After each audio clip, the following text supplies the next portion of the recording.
दोस्तों, आज मैं आपके लिए एक ऐसी मूवी लेकर आया हूँ जिसके अंदर डर भी है, रहस्य भी, और हर सीन में आपको कुछ ना कुछ नया देखने को मिलेगा। ये मूवी आपको एकदम अलग ही दुनिया में लेकर जाएगी। अगर इसके बारे में ज्यादा कुछ बातें बताऊंगा तो इसका मजा खराब हो जाएगा, इसलिए बिना समय गवाए कहानी शुरू करते हैं। मूवी की शुरुआत में हम एक दादी पोता की आवाज सुनते हैं जिसमें दादी पोते को एक कहानी सुना रही थी। दादी कहती है कि बहुत दूर स्वर्ग में जहाँ पर कोई भी देख नहीं सकता, वहाँ एक खूबसूरत देवी रहा करती थी और वो धरती पर आना चाहती थी। इसलिए एक दिन वो दूसरे देवी देवताओं के साथ धरती पर आ गई। उस देवी को धरती पर आते ही धरती और उसके लोगों से बहुत प्यार हो गया। फिर कुछ समय बाद बाकी के देवी देवता तो वापस चले गए, लेकिन वो देवी धरती पर ही रुक गई।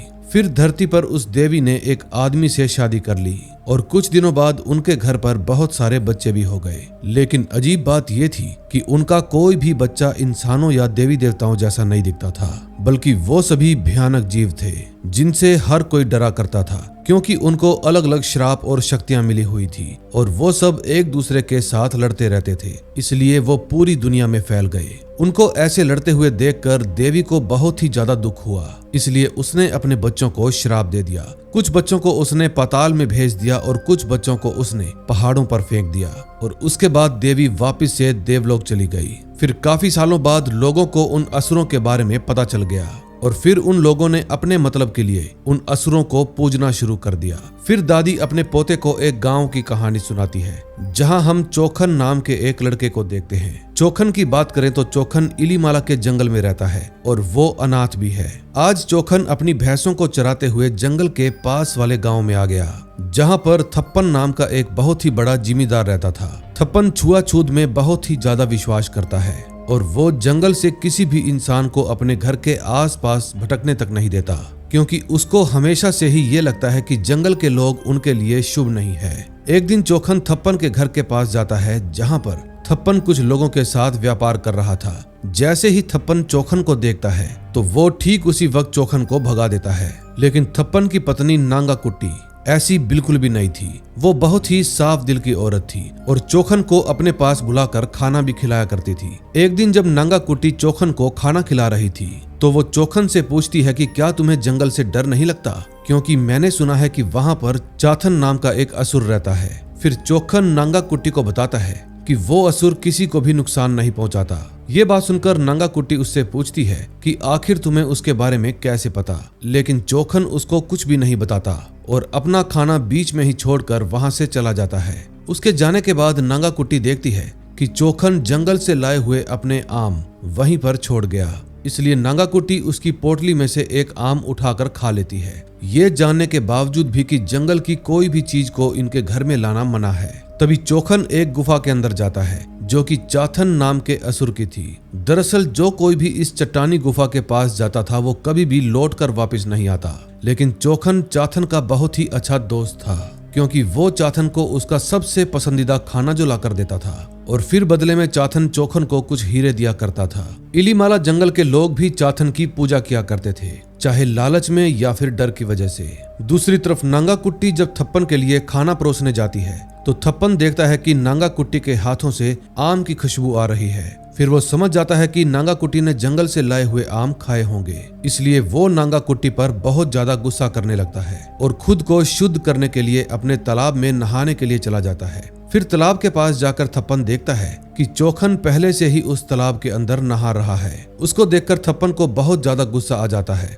और वो चोखन को तालाब से बाहर निकाल देता है और फिर वो वहां पर पड़े हुए एक पत्थर से चोखन को मार देता है। जब चोखन के मरने की बात चाथन को पता चलती है तो वो गुस्से में आकर गांव वालों पर अपना कहर बरसाने लगता है। कभी वो गांव वालों पर पत्थरों की बारिश करता तो कभी कभी लोग सड़ गलकर मरना शुरू हो जाते। फिर ये सब देखकर थप्पन अपनी गांव की देवी से मदद की गुहार लगाता है, लेकिन वो भी चाथन के सामने उसकी कोई भी हेल्प नहीं कर पाती। फिर कुछ दिन बाद थप्पन का शरीर भी गलने सड़ने लग जाता है और ये देखकर थप्पन इन सब को ठीक करने के लिए अपने घर पर बहुत सारे तांत्रिकों और पंडितों को बुलाना शुरू कर देता है। लेकिन फिर भी थप्पन की बीमारी ठीक नहीं होती, बल्कि उसका शरीर और भी ज्यादा खराब हो जाता है। अब थप्पन के पास सिर्फ एक ही तरीका बचा था और वो था गारी देवन को आजाद करना, जो खुद एक असुर है, क्योंकि उसको पता था कि सिर्फ गारी देवन ही चाथन के कहर से उसको बचा सकते हैं। अब कहानी प्रेजेंट में आती है, जहाँ पर हम एक कुमारी नाम की लड़की को देखते हैं। कुमारी का एक भाई भी था जिसका नाम है जयन, और वो दोनों ही अनाथ हैं, इसलिए वो अपने चाचा के घर पर रहते हैं। फिर एक दिन कुमारी के चाचा उसको अपने पास बुलाते हैं और कहते हैं कि जब तुम्हारे पिताजी अपनी आखिरी सांसें ले रहे थे तो उन्होंने मुझे तुम्हारा बहुत ही अच्छे से ख्याल रखने के लिए कहा था, और तब से लेकर आज तक मैंने बहुत ही अच्छे से पाला है, इसलिए अब तुम्हें इस घर से विदा करने की बारी आ गई। कल तुम्हारे लिए हमारे पास एक रिश्ता आया था और लड़के वाले बहुत अमीर भी हैं, उनके पास काफी जमीन है। अगर तुमने अभी शादी नहीं की तो तुम्हारी छोटी बहनों की शादी होने में दिक्कत आएगी, इसलिए प्लीज तुम शादी के बारे में कुछ सोच लो और फिर मुझे बता देना। तभी कुमारी का भाई जयन भी वहाँ पर आ जाता है और वो अपने चाचा से पूछता है कि कुमारी की शादी करने की आपको इतनी जल्दी क्यों है। फिर चाचा कहते हैं कि तुम खुद को तो संभाल नहीं सकते, कुमारी को क्या संभालोगे। फिर चयन वहां से चला जाता है। चयन के जाने के बाद कुमारी के चाचा उसके पास आते हैं और कहते हैं कि हमने जयन को बिल्कुल अपने बेटे के जैसे पाला है, लेकिन वो तो हमारी बिल्कुल भी नहीं सुनता, इसलिए तुम जयन को समझाओ। फिर कुमारी अपने भाई के पास जाती है और कहती है कि प्लीज तुम चाचा की बात मान लो। फिर कुमारी की बात सुनकर जयन कहता है कि इस घर में सिर्फ तुम ही मेरी अपनी हो, तुम्हारे जाने के बाद मैं यहाँ पर क्या करूँगा। और मैंने तो अपने रिश्तेदारों के परिवार के बारे में भी जानने की कोशिश की थी, लेकिन उनकी जो जमीनें हैं वो बहुत ही श्रापित है, और जिस लड़के के साथ तुम्हारी शादी होने वाली है उसका नाम ध्रुवन है और वो दिमागी तौर पर सही नहीं है। ध्रुवन का एक बड़ा भाई भी है, लेकिन उन दोनों की आपस में बिल्कुल भी नहीं बनती। फिर कुमारी कहती है कि तुम तो कुछ ही दिनों में कोलकाता जा रहे हो ना, इसलिए तुम्हें मेरे होने या ना होने से कोई भी फर्क नहीं पड़ता।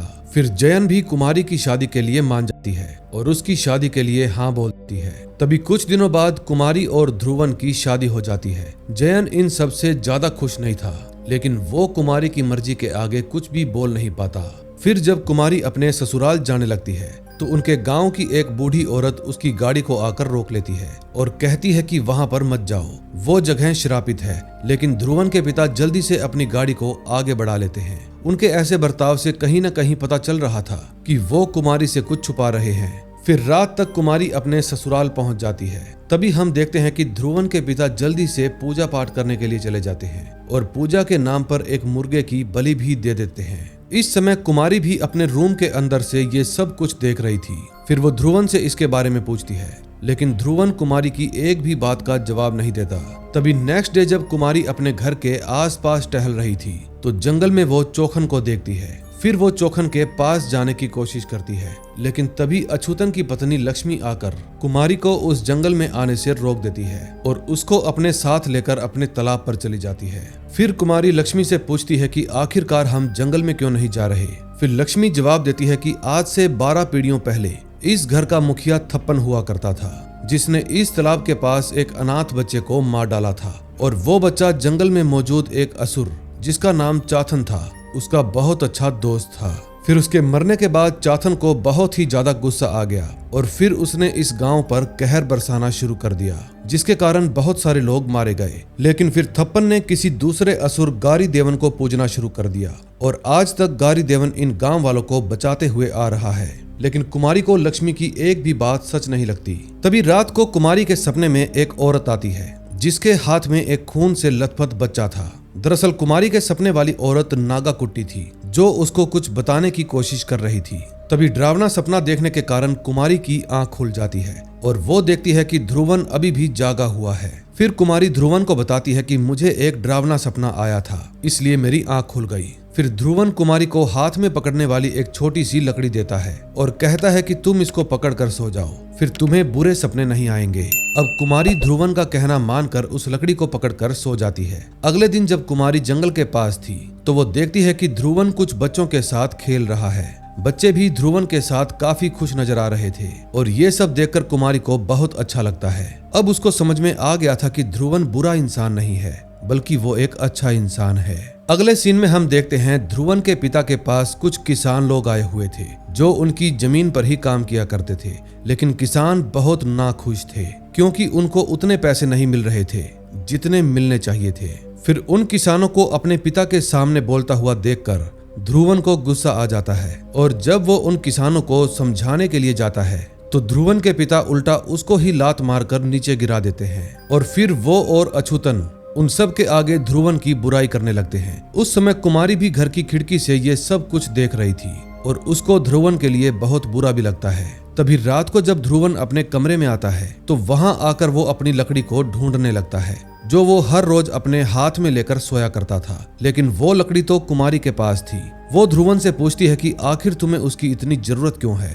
ध्रुवन बताता है कि मैं बहुत अकेला हूँ, इसलिए मुझे महसूस ना हो कि मैं अकेला हूँ, इसलिए मैं उस लकड़ी को अपने हाथ में लेकर सोता हूँ। फिर वो कुमारी को ये भी बताता है कि बचपन से ही मेरे बड़े भाई को मुझसे बेहतर माना जाता है और अब तक मुझे किसी ने भी प्यार नहीं किया। एक दिन मैं और मेरा भाई दोनों पढ़ने के लिए गाँव गए। उस दिन मेरी एक छोटी सी गलती पर स्कूल मास्टर ने मुझे तब तक मारा जब तक मैं बेहोश नहीं हो गया और फिर उसी रात मैंने भी मेरे मास्टर को जान से मार दिया, जिसके बाद से गांव के सभी लोग मुझे पागल समझने लगे। ध्रुव की बात सुनकर कुमारी समझ जाती है कि ध्रुव पागल नहीं है, बल्कि उसको कभी प्यार नहीं मिला, इसीलिए उसका बर्ताव ऐसा हो गया है। फिर कुमारी ध्रुवन को अपने गले लगा लेती है और कहती है कि अब तुम अकेले नहीं हो, बल्कि मैं भी तुम्हारे साथ हूँ। इस दिन के बाद से कुमारी और ध्रुवन के बीच के रिश्तों में सुधार आ जाता है। फिर एक दिन कुमारी को फिर से जंगल में चोखन दिखाई देता है और वो उसका पीछा करते हुए जंगल के अंदर चली जाती है, लेकिन चोखन जंगल के थोड़ा अंदर जाकर गायब हो जाता है। फिर कुमारी को वहां पर एक औरत मिलती है जिसका नाम था मथुमा। फिर मथुमा कुमारी को बताती है कि तुम पेट से हो और तुम्हारे बच्चों को तुमसे प्यार करने वालों से ही खतरा है, इसलिए अगर तुम अपने बच्चे को बचाना चाहती हो तो सिर्फ और सिर्फ चाथन ही तुम्हारे बच्चे को बचा सकता है। उस औरत की पागलों जैसी बातें सुनकर कुमारी जंगल से भाग जाती है। फिर जब कुमारी अपने घर पर पहुंचती है तो उसकी हालत और भी ज्यादा खराब हो जाती है। फिर कुमारी को दवा दिलाने के लिए वैद्य को बुलाया जाता है। वो कुमारी और सारे परिवार को बताता है कि कुमारी पेट से है। ये बात सुनकर कुमारी को जंगल वाली औरत याद आ जाती है जिसने उसको माँ बनने के बारे में पहले से ही बता दिया था, लेकिन कुमारी के पेट से होने की बात सुनकर उसके घर वाले ज्यादा खुश नहीं होते और ये सब देखकर कुमारी को भी काफी अजीब लगता है। फिर वो ये बात ध्रुवन को भी बताती है। फिर ध्रुवन कुमारी को बताता है कि सब लोग तुम्हारे पेट से होने की बात से खुश हैं, सिवाय मेरे भाई के, क्योंकि उसकी शादी को काफी वक्त हो गया है और अब तक वो इस घर को नया वारिस नहीं दे पाया। अब क्योंकि हमारा बच्चा पहले जन्म लेने वाला है, इस वजह से वो नाखुश है, क्योंकि हमारे बच्चे का जन्म पहले होने की वजह से हमारा बच्चा ही इस जमीन का अगला वारिस बनेगा। ध्रुवन इस बात से काफी ज्यादा खुश था, लेकिन कुमारी तो अभी भी मथुमा की कही हुई बात के बारे में सोच रही थी। तभी हम ध्रुवन को देखते हैं जो इस जमीन के नए वारिस के आने की खुशी में बहुत ज्यादा खुश था और अब उसके पिता भी ध्रुवन को ही अपनी सारी जमीन सौंपने के लिए तैयार हो जाते हैं। तभी एक रात जब कुमारी सो रही थी तो वो देखती है कि ध्रुवन उसके पास नहीं है, इसलिए वो ध्रुवन को घर में ही ढूंढने लगती है। फिर काफी ढूंढने के बाद ध्रुवन उसको मिल जाता है। फिर कुमारी देखती है कि ध्रुवन ने अपनी 2 उंगलियां काट ली है और ये देखकर कुमारी बहुत ही ज्यादा घबरा जाती है। फिर ध्रुवन उसको संभालने की कोशिश करता है और कहता है कि कुछ भी नहीं हुआ, मैं तो बस गारी देवन बनने की कोशिश कर रहा था, क्योंकि उनके पास भी 3 ही उंगलियां हैं। फिर नेक्स्ट डे ध्रुवन की उंगली पर पट्टी करवाई जाती है।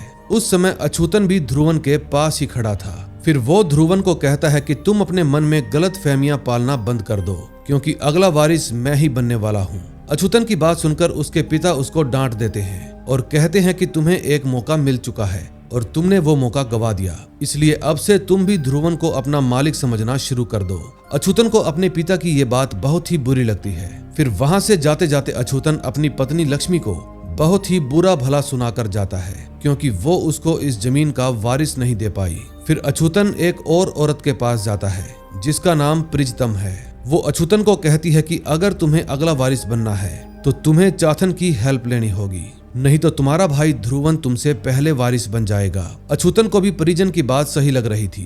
तभी रात को लक्ष्मी कुमारी के पास जाती है और कहती है कि ऐसा बिल्कुल भी नहीं है कि मैं बच्चा पैदा नहीं कर सकती, बल्कि मैं तो खुद बच्चा पैदा करना ही नहीं चाहती, क्योंकि इस परिवार का एक बहुत ही बड़ा रहस्य है। फिर लक्ष्मी कुमारी को नांगा कुट्टी की कहानी सुनाती है और बताती है कि आज से ठीक 12 पीढ़ी पहले थप्पन की पत्नी नांगा कुट्टी हुआ करती थी और जब थप्पन ने चाथन का श्राप उतारने के लिए गारी देवन को आजाद किया था तो थप्पन ने गारी देवन के सामने अपने ही बेटे की बलि दे दी और जैसे ही थप्पन ने अपने बेटे की बलि दी, ठीक उसी वक्त थप्पन बिल्कुल ठीक हो गया। उसके शरीर से सारे फोड़े ठीक हो गए, लेकिन नांगा कुट्टी अपने बेटे की मौत के दुख को सहन नहीं कर पाई और उसने देवी के मंदिर में अपनी जान दे दी। और अब पूरे 12 पीढ़ियों के बाद गारी देवन का श्राप खत्म होने वाला है, इसलिए एक बार फिर से इस बच्चे की बलि दी जाएगी और वो तुम्हारा ही बच्चा होगा। लक्ष्मी की बात सुनकर कुमारी बहुत ही ज्यादा भयभीत हो जाती है। फिर लक्ष्मी कुमारी को अपने घर में बने एक कमरे में लेकर जाती है, जहां एक चारपाई पर थप्पन पड़ा हुआ था और उसका पूरा का पूरा शरीर गला हुआ था। लक्ष्मी कुमारी को बताती है कि ये वही थप्पन है जिसको अमर रहने का श्राप मिला था और ये आज तक इसी घर में पड़ा सड़ रहा है। फिर जब लक्ष्मी कुमारी को नीचे ला रही थी तो ध्रुवन के पिता लक्ष्मी और कुमारी को देख लेते हैं और फिर अगले दिन कुमारी को पता चलता है कि लक्ष्मी की मौत हो गई। फिर कुमारी चुपके से गारी देवन के मंदिर में जाती है, जहां पर वो दीवार पर एक तस्वीर देखती है जिसके ऊपर गारी देवन एक बच्चे को खा रहे थे।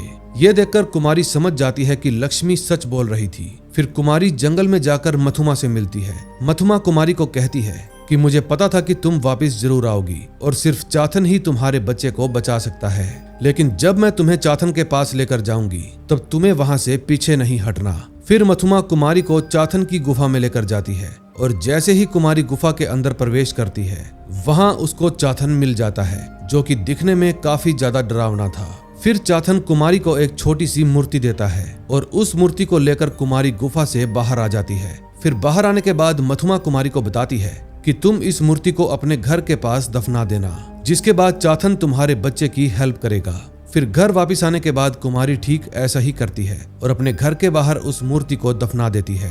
उस मूर्ति के दफन हो जाने के बाद पूरे गांव पर चाथन का कहर टूट पड़ता है। अब लोग दोबारा से सड़ गलकर मरना शुरू हो जाते हैं, फसलें खराब हो जाती है और गांव के सभी जानवर एक एक करके मरना शुरू हो जाते हैं। फिर गांव की ऐसी हालत देखकर ध्रुवन के पिता ध्रुवन को गांव का नया मालिक घोषित कर देते हैं। फिर ध्रुवन अपने पिता से बलि देने के लिए जादू टोना भी सीखना शुरू कर देता है, क्योंकि गारी देवन को बुलाने के लिए उसको जादू टोना आना बहुत जरूरी था। लेकिन तभी रात को सांप के काटने से ध्रुवन के पिता की मौत हो जाती है और फिर उसी रात अछूतन परिजातम के कहने पर चाथन की गुफा के अंदर चला जाता है। लेकिन जैसे ही अछूतन चाथन से मिलता है, चाथन अछूतन को मार देता है, क्योंकि अछूतन के वहां पर आने की नियत बिल्कुल भी साफ नहीं थी।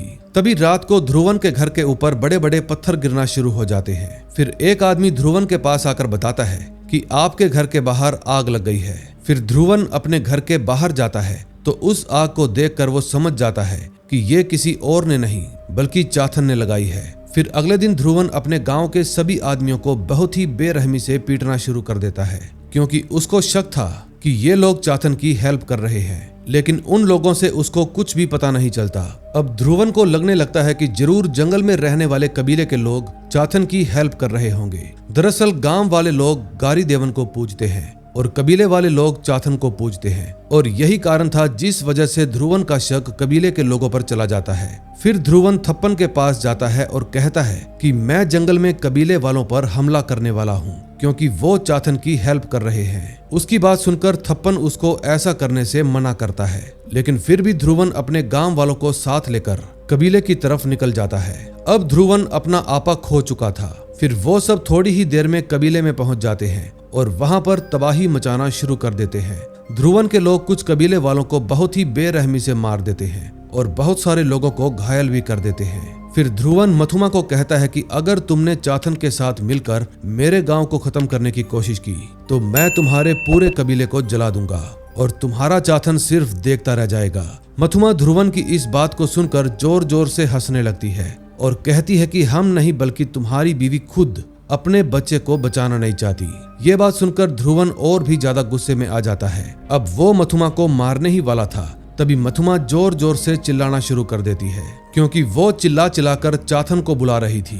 तभी देखते ही देखते पूरे जंगल में बादल छा जाते हैं और चाथन की आवाज पूरे जंगल में गूंजने लगती है। ये सब देखकर गांव के सभी लोग जंगल से भागना शुरू कर देते हैं, लेकिन चाथन एक एक करके सभी को मारना शुरू कर देता है। उस दिन ध्रुवन भी पहली बार चाथन को देखता है, लेकिन चाथन उसको कुछ भी नहीं कहता और ध्रुवन सही सलामत अपने घर लौट आता है। घर पर आते ही ध्रुवन कुमारी के पास जाता है और पूछता है कि तुम चाथन से हेल्प क्यों ले रही हो? मैं ये सब इस गांव के लोगों को बचाने के लिए कर रहा हूँ और इसके लिए मुझे अगर तुम्हारी बलि भी देनी पड़े तो मैं वो भी दे सकता हूँ। ध्रुवन की बात सुनकर कुमारी उसको कहती है कि मैं मेरे बच्चे को बचाने के लिए कुछ भी कर सकती हूँ। कुमारी की बात सुनकर ध्रुवन गुस्सा होकर वहां से चला जाता है, जिसके बाद ध्रुवन कुमारी को कुछ दिन के लिए उसी कमरे में बंद करके रखता है। फिर एक दिन ध्रुवन के पास पारिजातम आती है और उसको अपने साथ अपने घर ले जाती है। फिर पारिजातम ध्रुवन को भी अछूतन की तरह अपने झांसे में लेने की कोशिश करती है। वो ध्रुवन को कहती है कि तुम अपने पिता और भाई से कहीं ज्यादा ताकतवर हो। ये बात सुनकर ध्रुवन पारिजातम को कहता है कि मैं मेरे भाई और बाप जैसा बिल्कुल नहीं हूँ,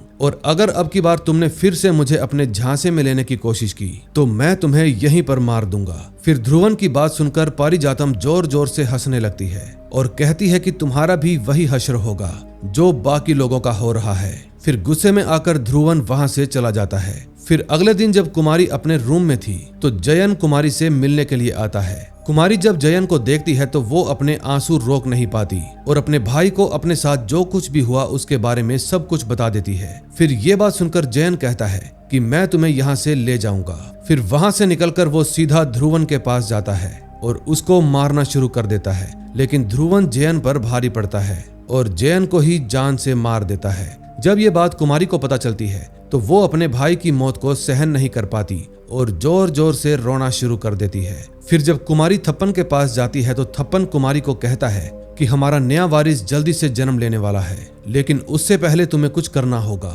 फिर वो कुमारी को ये भी बताता है कि चाथन को तुम्हारा बच्चा नहीं चाहिए, बल्कि वो तो सभी का भला करना चाहता है, और अगर तुम्हें अपने बच्चे को बचाना है तो तुम्हें उस देवी माँ को फिर से पूजना होगा जिसको मैंने गारी देवन के लिए त्याग दिया था, और वो मेरी बहुत बड़ी गलती थी। फिर थप्पन कुमारी को बता देता है कि देवी माँ की मूर्ति कहाँ पर है। जब कुमारी वहां पर जाती है तो उसको देवी माँ की मूर्ति मिल जाती है और साथ में वहां पर पड़ा हुआ एक खंजर भी मिलता है जो वो अक्सर अपने सपने में देखा करती थी।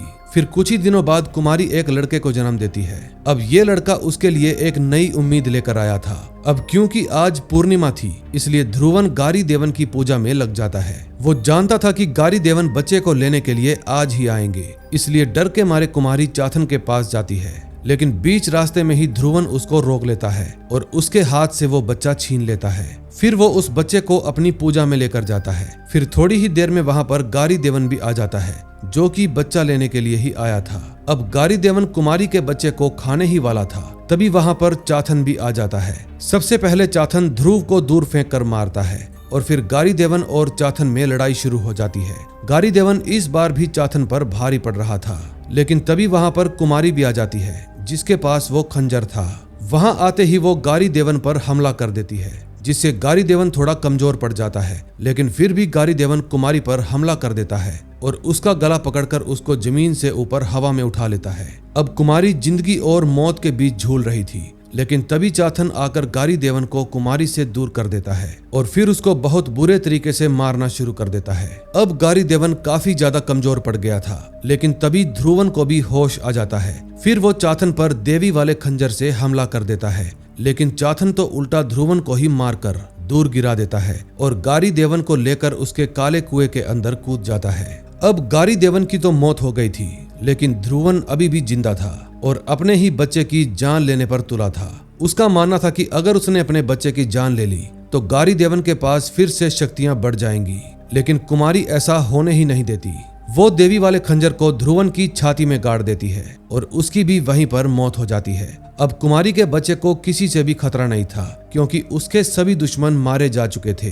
अब श्राप टूटने की वजह से थप्पन की आत्मा भी उसके शरीर को छोड़कर चली जाती है। फिर चाथन जब गारी देवन की काली दुनिया से बाहर आता है तो वो देखता है कि उसके पास गारी देवन की जीभ भी थी, जिससे ये बात साबित हो जाती है कि चाथन ने गारी देवन को मार दिया।